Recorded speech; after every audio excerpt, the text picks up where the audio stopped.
In the shadows of the most terrifying and deadliest period in human history, the German leaders were sending 13-year-old boys into battle against their enemy, the Red Army. Simultaneously as these boys learned to walk, they had been taught doctrines about Hitler's greatness and how Russians and Jews not even could be described as human beings, but as filthy animals. Blinded by the doctrines from their childhood, they proudly put on their uniform and armband and went out into the cold to kill Russians. It was first when they were lying in the snow to die, they realized it has all been a lie. They were not fighting for peace, but simply being used as Hitler's tools to power. No one had predicted this horrifying future when Paul Gruber assembled a small group of teenage boys in 1922. Gruber was an extreme Nazi and deeply fascinated by Hitler, and therefore he invested all his life in creating a strong Nazi youth movement. With money from a local garment manufacturer, he launched a recruitment campaign, and within a few months more than 2,500 young members had joined the movement, only within his own hometown. Hitler noticed Gruber's dedication and brought the youth movement under his wings. At a party meeting in 1926, he bonded the organization with the Nazi Party and named it Hitler-Jugend Bund Deutsche Arbeiterjugend and made Gruber the first Reichsführer. Hitler-Jugend lived unnoticed in its first years of existence. From time to another, the young Nazis would be seen proudly marching down the streets with the Nazi banner raised high, and sometimes they were seen fighting in the streets with communist members. It was first on the 24th of January in 1932 when the 15-year-old Nazi Herbert Nokus was stabbed to death by a communist that the entire country of Germany heard about Hitler-Jugend. Herbert received a noble burial with speeches from Joseph Goebbels himself, and Herbert Nokus was made the martyr of the youth movement. Hitler got power in 1933, and all youth organizations were close to taken over by Hitler-Jugend.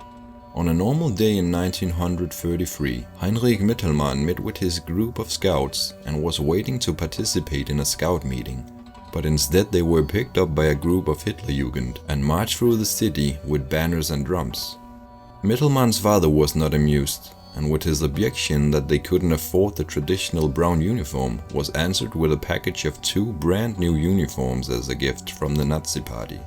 With time, Mittelmann began to love his life in Hitler-Jugend. The uniform looked so polished and all our equipment was brand new. In the scout club we didn't even have money for a proper football. And the yearly excursions for the Hitler-Jugend, making them travel all over Germany, making food in the wild, singing songs around campfires, and seeing the German country and nature. At home the boys were organized in local departments and met every Sunday. Here they were doctrined about the female role in society and scientific racism towards people who were not categorized as the German Aryan race. Hitler-Jugend was preparing the boys for their upcoming life as soldiers. Hard physical training combined with weapon training and daily brainwash was the daily life of Hitler-Jugend. When the young boys in 1939 heard the news about the outbreak of the war, they went excited to finally fight the Russian subhumans.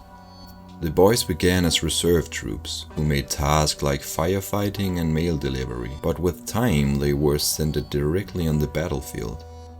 When the young Mittelmann, who now was 18 years old, gladly heard the news about the outbreak of the war, he immediately volunteered in the army and then sent to the East Front as a tank driver. As Mittelmann's division got closer to Stalingrad, he had been talking with Russian people the German soldiers had captivated and even fell in love with a Russian girl. This made him doubt what they had been taught in Hitler-Jugend. He didn't find Russians as subhumans. After the Germans lost in Stalingrad, he saw horrible things, which the Hitler-Jugend hasn't prepared him for. One time when one of our comrades was injured, we was commanded not to help him, but drive him over. Later that day, the Germans cold-blooded shot Russian teenage girls who was trying to find a hiding spot. As the war was coming to an end, only the brainwashed youngsters from Hitler-Jugend believed in victory. And the Nazi leaders took advantage of this, sending young boys only 12 years old on suicide missions to defend Berlin, giving them grenades and commanding them to attack the Russian tanks. Others were commanded to defend the bridges from the Russians. Only a few hundred out of the 5,000 who were commanded to defend Berlin survived. It was first on the 30th of April, when German deserting soldiers were hanging dead on life posts and Hitler had killed himself, the Hitler Jugend gave up hope. The young Mittelmann was far from the only one who brutally was torn out of the belief that the war simply would be an extension of the delightful excursions from the time in Hitler Jugend with sing-alongs around campfires. The few Hitler Jugend who survived was met with the overwhelming truth about Hitler. Seeing the pictures from the concentration camps and what they have been supporting taunted their young minds. Mittermann spent the following years as a hostage in the United States and England, and when he returned to Germany in 1948, he felt like a stranger. German people had not realized how they were betrayed by Hitler.